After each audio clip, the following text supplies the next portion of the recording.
I wish I had checked before I did my video this morning. Hey, Jabba, listen. You know how I look out for you. I'm your buddy. And I look out for my friends. I mean, you can't count on your buddy Joe Mad. Really, what's that fucking guy done for you throughout your ordeal? When you were strapped for cash, did he lend you a few bucks? No. Has he gone there and helped you fix anything on the Bel Air? No. Was he there to help you pack your pod and clean out your house and your yard? No. Do you really think he's going to invite you to his house for a Thanksgiving dinner? No. But fortunately, you have Uncle Brian here looking out for your best interest. In the past, you've threatened many people with a lawsuit for slander, defamation of character. I know I was one of them, but I got over it and I forgave you. I realized you were just under a lot of stress, a lot of pressure, and you really didn't mean it when you said you wanted to sue me. You know what I mean? I forgave you. You're still my buddy. You know, even though I have to admit, man, things have changed a lot, like I said. In my experience with home sales, home purchases, there's a lot of paperwork that you get sent you. There are multiple copies there at the closing, and a copy of all the paperwork, all the signatures is given to every party involved, from the bank, attorney, seller, buyer, real estate agent.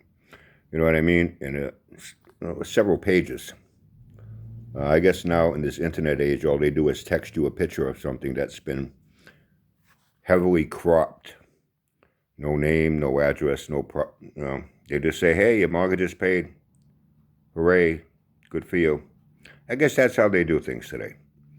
And that's your proof of a sale. Well, I'll tell you what. Zillow is slandering your character. They're defecating on your character. They're making you look like a fool. They are contradicting you. You're saying you sold your house. Zillow here is saying your house is still not sold.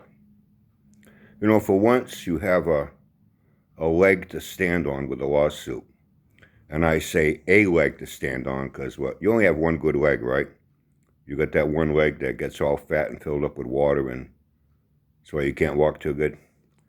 For once, you have a leg to stand on with a valid case for a lawsuit. They are defaming your character. They are slandering you. They are saying that you didn't sell your house, according to this. I mean, these things are always updated, They stay on top of these things.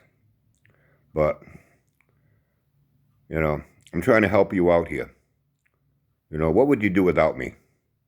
No one else seems to be helping you out. Oh, one thing I heard, though, the other day, and I will admit it's kind of sketchy. I only caught a couple little things here and there from comments. Something about the investor or your real estate lady was getting on your case about you still had things on the property. You had to get off there. I guess the Bel Air. You haven't found a place to put it yet. And some camper trailer or something. And you got all pissed off because you'll do it when you're ready to do it. I have to admit, though, I did kind of laugh. You keep calling it an investor.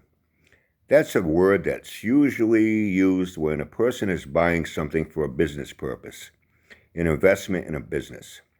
Someone sees a big building and they say, gee, I could turn that building into 3 or 4 apartments. I could partition it off and lease it out for little small businesses. It would be for an investment in a business venture. A home buyer usually is not called an investor. But hey, you found an investor, you know what I mean? But anyway, let's get back to the subject at hand here. Listen, man, you called one of those many lawyers that were involved in the sale of your house, right? You had your lawyer. Like I say, man, you had a whole shitload of fucking lawyers involved in the sale of your house. Usually it's only one, You had one, the real estate agent had one, the investor had one, the bank had one. I bet that closing table must have been, they had to pull up a few extra chairs, huh? Anyway, listen. Get on the phone. Call one of those 4 lawyers, and we'll call your lawyer. That's right, you have your own lawyer. Call your own personal lawyer that you have on a retainer. You know, you pay that lawyer a monthly fee to keep him at your beck and call. So whenever you grab the phone and call him, and you have a complaint or gripe, he's right there for you to file a lawsuit for you in court and look out for your best interest. That's what's nice about, having your own personal lawyer on retainer the way you say you do. Listen, you call your lawyer you have on retainer, tell them that you want to sue Zillow for false advertisement. Yeah, that's right. You can get them for false advertisement. Besides slander and defamation of character, you can file 3 separate lawsuits against Zillow. Okay? Man, you're going to make a fucking killing when you win this lawsuit in court. Okay, everyone, have a great day.